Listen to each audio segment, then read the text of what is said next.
Assalamualaikum warahmatullahi wabarakatuh. Di sini saya akan analisis sosial ekonomi Kabupaten Majalengka, transformasi satu dekade dari 2015 hingga 2025.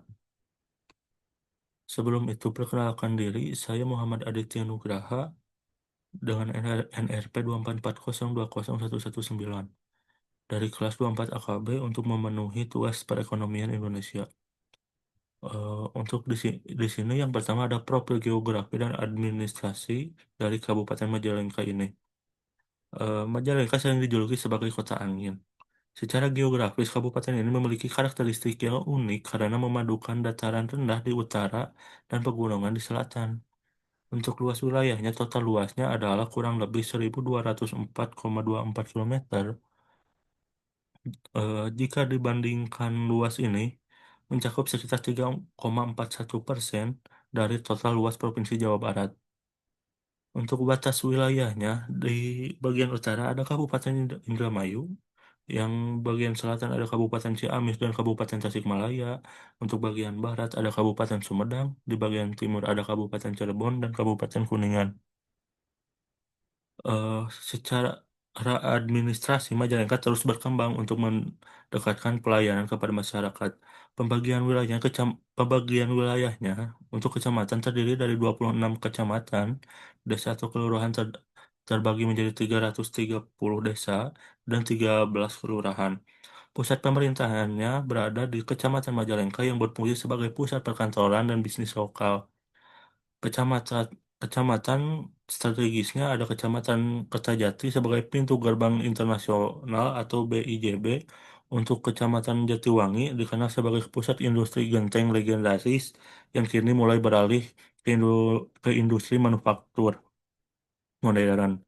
Dan untuk Kecamatan Argapura, ikon wisata alam Majalengka.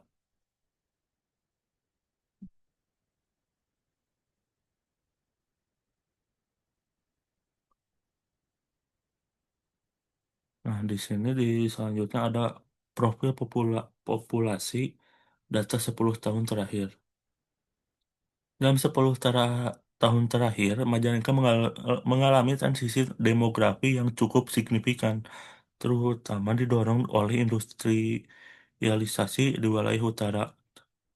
Jumlah populasi total pada tahun 2014 mengalami kenaikan dari sekitar 1,1 juta jiwa menjadi 1,374317 jiwa per Juni 2025.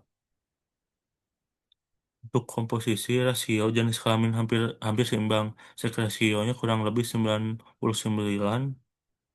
per 100 dengan jumlah perempuan sedikit lebih dominan di beberapa periode. Untuk kelompok umur didominasi oleh usia produktif 15 sampai 64 tahun. Dan, dan pada data 2024 menunjukkan kelompok umur 20 sampai 24 tahun menjadi salah satu yang terbesar, kurang lebih 105.000 jiwa. Untuk vitalitas, angka kelahiran kasar cenderung stabil, namun angka kematian menunjukkan fluktuasi terutama saat periode pandemi pada tahun 2020 hingga 2021. Nah, di sini ada indikator kesejahteraan. Yang pertama ada IPM, Indeks Pembangunan Manusia. Ini terus meningkat setiap tahun mencapai angka kurang lebih 68 hingga 70 dalam skala 10 tahun terakhir. Untuk pendidikannya, jumlah lulusan sarjana meningkat tercatat kurang lebih 20.064 jiwa pada 2024. Namun tantangan besar masih ada pada rata-rata lama sekolah yang perlu ditingkatkan. Untuk angka harapan hidup berada di kisaran 70 sampai 71 tahun, menunjukkan perbaikan kualitas layanan kesehatan dasar. Untuk di sini ada indikator ekonomi dan sektor utama. Yang pertama ada PDRB, produk domestik regional bruto pada 2024 mencapai 46,30 triliun. ADHP pertumbuhan ekonomi tahun 2024 sangat impresif sebesar 6,38%. Yang keduanya adalah kemiskinan dan pengangguran. Angka kemiskinan sempat diangkat 14,7% pada tahun 2013, turun ke 10-11% pada 2018, dan kini berfluktuasi di angka satu digit tinggi hingga 10%. Pengangguran atau TPT mengalami penurunan signifikan menjadi 4,01% pada tahun 2024. Dan di sini ada top 5 sektor lapangan usaha di Kabupaten Majalengka ini. Yang pertama ada pertanian, kehutanan, dan perikanan atau sektor tradisional utama. Yang kedua ada industri pengolahan, sektornya yang sedang tumbuh pesat. Yang ketiga, perdagangan besar dan eceran. Yang keempat, konstruksi. Yang kelima, transportasi dan pergudangan didorong oleh Bandara Kertajati. Untuk di sini ada analisis problematika ekonomi. Berdasarkan data di atas, terdapat beberapa masalah utama. Yang pertama, ketimpangan sektor. Meskipun sektor industri tumbuh, mayoritas tenaga kerja masih bergantung pada sektor pertanian yang rentan terhadap cuaca dan fluktuasi harga. Yang kedua, alih, alih fungsi lahan. Pembangunan Bandara Kertajati dan kawasan industri atau rebana menyebabkan hilangnya lahan pertanian produktif yang jika tidak dikelola bisa mengancam ketahanan pangan lokal. Yang ketiga, kesenjangan keterampilan.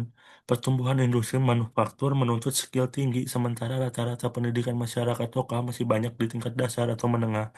Hal ini berisiko membuat warga lokal hanya jadi penonton di tengah industrial. Yang keempat ada optimalisasi infrastruktur. Bandara Kertajati belum memberikan multiplier efek yang maksimal terhadap UMKM lokal secara menyeluruh.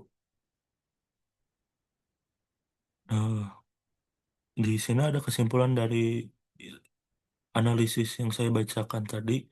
Kabupaten Majalengka sedang dalam masa transisi dari kabupaten agraris menjadi kabupaten industri dan jasa.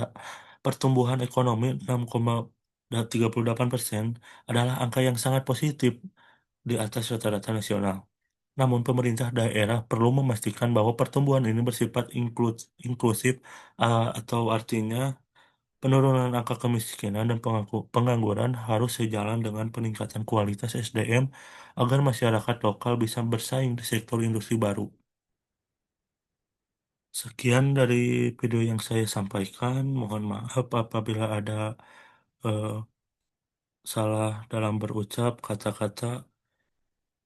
Sekian dari saya. Wassalamualaikum warahmatullahi wabarakatuh.